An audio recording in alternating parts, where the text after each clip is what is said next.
The U.S. Probation and Pretrial Services Office for the District of Hawaii provides continuity of services throughout the judicial process, from the time a defendant has been arrested for a federal offense through their release from imprisonment. U.S. probation officers investigate and supervise individuals charged with or convicted of federal offenses. These officers serve as the eyes and ears of the federal court to faithfully serve the judges and to promote community safety while being proactive with rehabilitation efforts.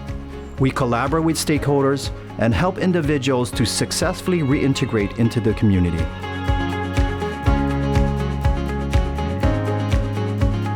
Aloha, my name is Jonathan Skadelski. I'm the Chief U.S. Probation Officer for the District of Hawaii. Hawaii is unique, not just for the beauty of the islands, but the people living here, where there's a strong connection to the community and just connection with everyone. That's what makes Hawaii so unique. It's my home. Why not make your home the best place to live, not only for today, but the future generations that live here? We see generations of people come through the door, criminal justice system, and we need to break that cycle.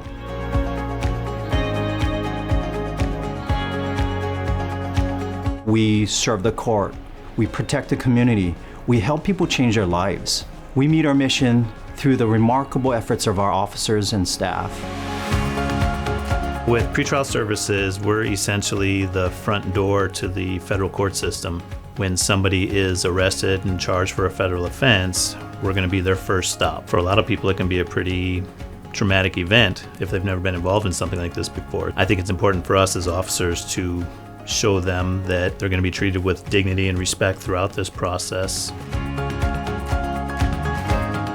When they come, they'll either be arrested or they'll come through summons. If they're arrested by federal agents, then we'll go down and interview them at the U.S. Marshal's cell block. One of the bigger parts of our job is to collect, verify, and then report information to the court so that the court has ample information to make an informed decision on whether they should release this person on bond or whether they should be held in detention pending their trial. Protecting the community is a major emphasis of our job, and we utilize those conditions, those restrictive conditions of pretrial release to help us enforce that. Well, whether it be through monitoring their drug use, making sure they're linked with drug treatment or mental health treatment, monitoring their movement in the community, making sure they're not going to places where they're not supposed to be or contacting people involved in the cases that they're not supposed to contact. My name is Wes Reber Porter. I'm a United States Magistrate Judge in the District of Hawaii. As a judiciary, we work extensively with United States Pretrial, and specifically as a magistrate judge, I work with United States Pretrial often at the inception of a criminal case. When a criminal case comes in, they make some of their initial appearances, arraignments, introductory preliminary hearings before the court.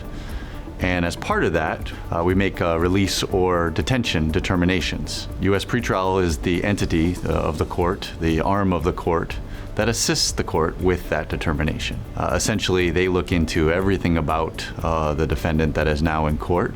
They look into the background, they look into the offense conduct, and they interview family members. They work extensively with the defendant and with defense counsel to try to work on a release plan consistent with the statute. With our particular United States Pretrial Services Office, we are actually thinking about their recommendations or their release plan, as this is coming from professionals that have done this for a long time. We give great weight to those recommendations to the court, whether it's a recommendation to detain because we can't find release conditions at that time, or whether it's a release plan with a few moving parts. That comes to the court in the form of a pretrial services report. And with our office, with a high quality office like we have in the District of Hawaii, we give great deference to that report and try to do all we can consistent with the statute to find a release plan for each defendant. Once a defendant is convicted of a federal offense, either by pleading guilty or by being found guilty at trial, they would be referred by the court to our office to conduct a pre-sentence investigation and to write a comprehensive report. The pre-sentence report is going to be used by the court to determine what's an appropriate sentence for that defendant, but it also has many other purposes. It's used by the Bureau of Prisons to determine facility placement and programming, and it's used by our post-conviction supervision officers to assist them with supervising the defendant after they're released from any imprisonment sentence. The information that the probation officer gathers and confirms. It's not an opinion, it's not a supposition, but it's real information that the probation officer has investigated and provided to me. In addition, I may call the probation officer or may have him or her come to my chambers and talk about particular issues. So there's not just factual information that the probation officer will provide, such as past criminal record or the facts of the offense to which the person's either pled guilty or been convicted, but also the probation officer provides me with tremendous information having to do with the applicable case law, that is legal cases, as well as an extensive knowledge of the sentencing guidelines. When the people that I sentence are released from their period of incarceration, they return back to our district, and then they begin a period of what's called supervised release. And this really is a period of time where probation has such an important role in assisting these individuals, really being an arm of the court in making sure that these people have opportunities to re-enter our community and to hopefully develop successful lives.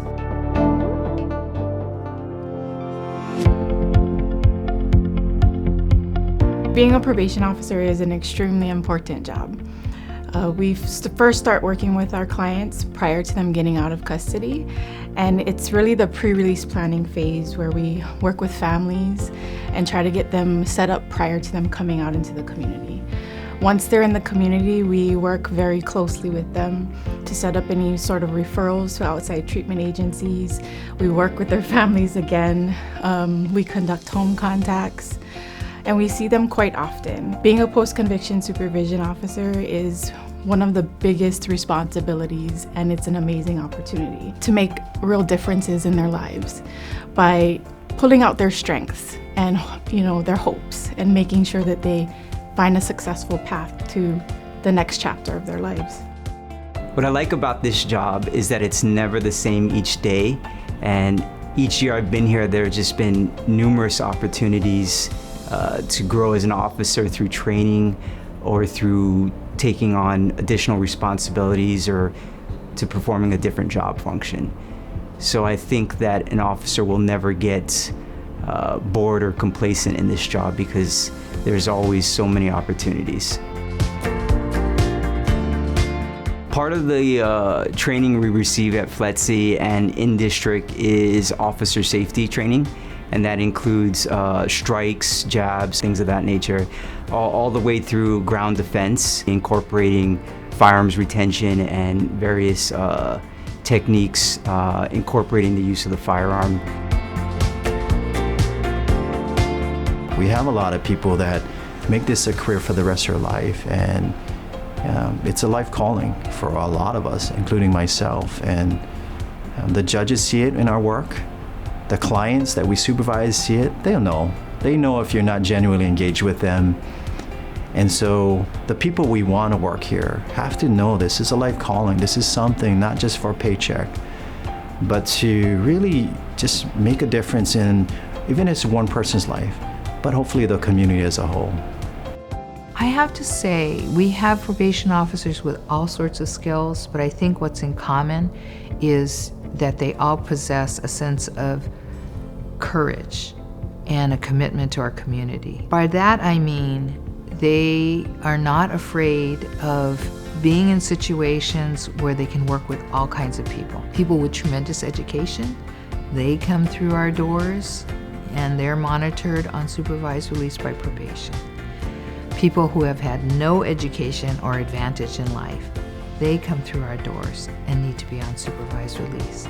So I see our probation officers as people with tremendous heart, courage, and the ability to connect with others, but also wanting to make sure our community is safe. Our office looks for officers who are compassionate and empathetic because that is the core of what we do. We want to help people succeed and change their old ways.